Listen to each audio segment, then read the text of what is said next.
بسم الله الرحمن الرحيم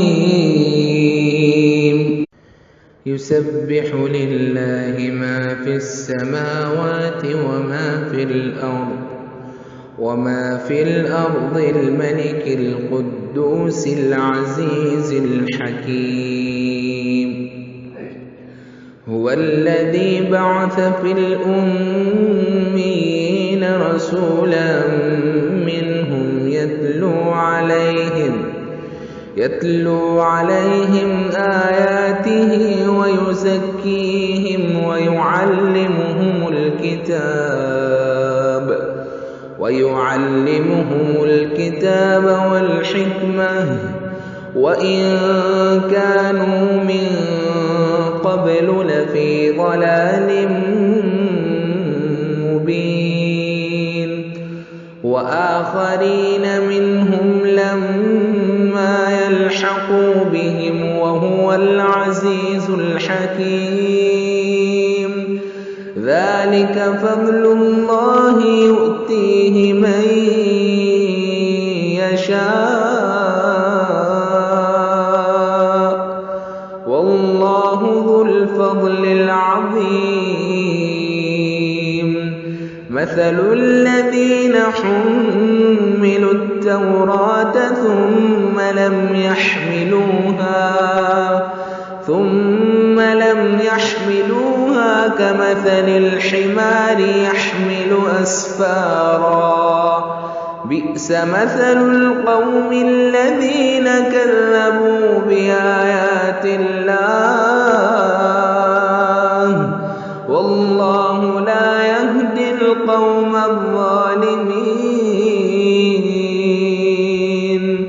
قل يا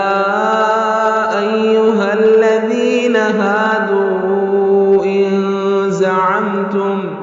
إن زعمتم أنكم أولياء لله من دون الناس فتمنوا الموت إن كنتم صادقين ولا يتمنونه أبدا بما قدمت أيديهم والله عليم بالظالمين قل إن الموت الذي تفرون منه فإنه ملاقيكم ثم تردون إلى عالم الغيب والشهادة فينبئكم بما كنتم تعملون يا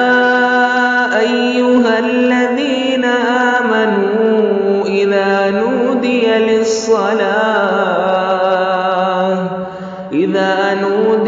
للصلاة من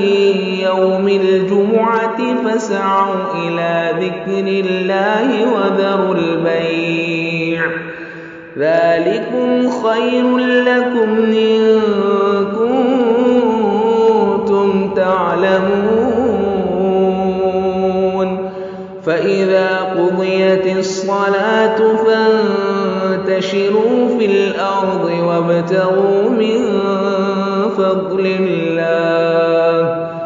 واذكروا الله كثيرا لعلكم تفلحون